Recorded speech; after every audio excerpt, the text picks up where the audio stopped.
Hi, my name is John Reznikoff. I'm the president of University Archives. We buy and sell documents, manuscripts, rare books, things related to famous people or famous events in history.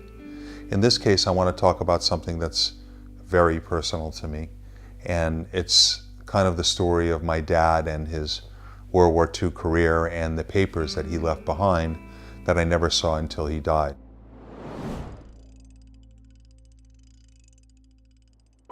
My dad was a first-generation American. He was born in the Bronx in 1925 during the Depression. His family was poor. He would tell me stories about how on Thanksgiving they couldn't afford a turkey, so his mother gave him 50 cents to go buy a bunch of turkey sandwiches for the family, and that really touched me. And his mother, my grandmother, was really close to me when I was a little kid. His father came from Russia and emigrated to this country in 1905 when the pogroms were occurring and there was tremendous violence against Jews. When my father arrived in the Bronx, he quickly made friends because he was always a very, very friendly guy, kind of like me. And his best friend was a man named Stanley Bardak. And through these pictures and letters, there's a story to tell. And now I'm going to tell it. Particularly of interest is this one that shows my father in the white uniform as a little kid with the family that he loved so much. Here is a picture as little kids of my father, maybe 4 or 5 years old, wearing the white with his best friend, Stan Bardak. Here's a picture when my father and Stan are about 10 or 12. This is a picture of Bob's wedding, Bob Bardak's wedding, and Stan is the somewhat shorter man standing in the front, and my father, the tall man with his hat off. This is a picture of my father in uniform with one of his other dear friends, Jimmy Greenstone, and we're still in touch with the Greenstone family. So Stan Bardak was in the European theater, and my father was in the Pacific. And this is a picture, a lot of people say it looks like a teenage me, of my father sitting on his barrack stoop. When I was 8 years old was the first time I asked my dad about the war. I was always interested in history and I wanted to hear about his role. And he was hesitant, but I remember we lived in West Hartford and he went on top of some shelf somewhere and pulled out his uniform and his rifle and he laid them out on the ping pong table. And I'd have to say I've never been the same since. I've always just revered what happened in World War II and that generation and the freedom that it gave us. And I always knew my dad was a badass. I just didn't know how much until after he died.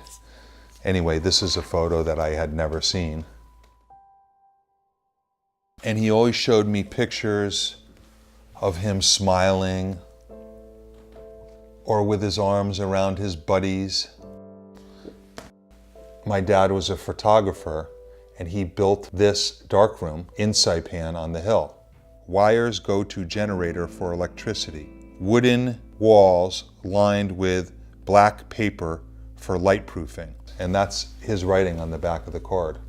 I found a bunch of the letters that Stanley had written my father when he was in the Army before him.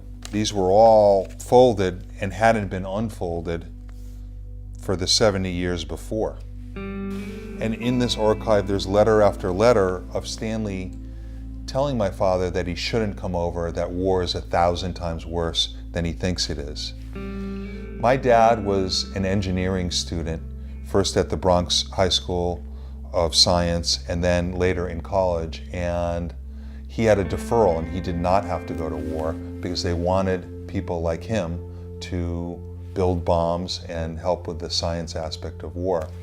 But he would walk around in the Bronx and he felt guilty. He'd see mothers come up to him with a look on their face, or so he thought, like, how come my son is in war and you're not? And my father enlisted against the wishes of his parents and his buddy Stan. And these letters went on and on, And many of the letters were sent by what's called VE mail. And essentially they're photographs of letters. I started to look through the photos that he had not shown me, and a different picture of war emerged. One of death, one of destruction, one of the absolute horrors of war, some of these which he took himself. It started to occur to me why my father did not like to talk about war. And then, like a shot through the heart, I saw one of my father's letters that he wrote to Stan. And I'll read it. Dear Stan, received your letter of August 15th. Nothing new to write since I wrote you last week. More and more men are leaving the island for the States, but I still have no idea when I'll leave. No soldier, except those in the status, could really celebrate VG Day. So we will have to make up for some lost time when we get back.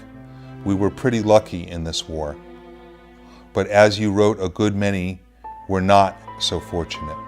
They will probably leave us with lifelong memories and be a constant reminder of this damned war. Sealing my first letter in a long time today, as censorship regulations have just been lifted. What a strange feeling. We'll sign off for the prison. Marv. Now, my father was also head at age 19. He was the head of the prison, I came to learn, on the island, and he also led a flame-throwing brigade into the caves where many of the Japanese were hiding. And being somebody who handles documents and archives for my whole life, I asked myself, why would my father's letter that he sent off be in this stack of letters that he received? And I learned Stan was dead, and the envelope says, deceased. And then in the stack, another one followed, returned to sender. In the papers that I was sent by Bob Bardock, we see Stan's grave.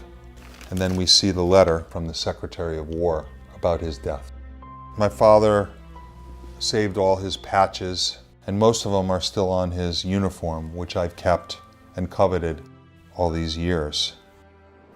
So it's taken me 2 years to tell this story. I had to have some distance from it. And I didn't understand for the life of me why my father wouldn't show me, somebody who's in the business and who handles letters and documents all the time, this treasure trove of history that he had. And he only selectively showed me happy photos. And I came to a realization. My dad was an engineer when he was a young man, and he soon became a psychologist. And he spent the next 50 plus years of his life helping people and mentoring doctoral dissertations for over 80 students, and being the person that people would come to whenever they had any problem to help them. So I guess he figured that if the Army liked engineers, he didn't want to have anything to do with engineering.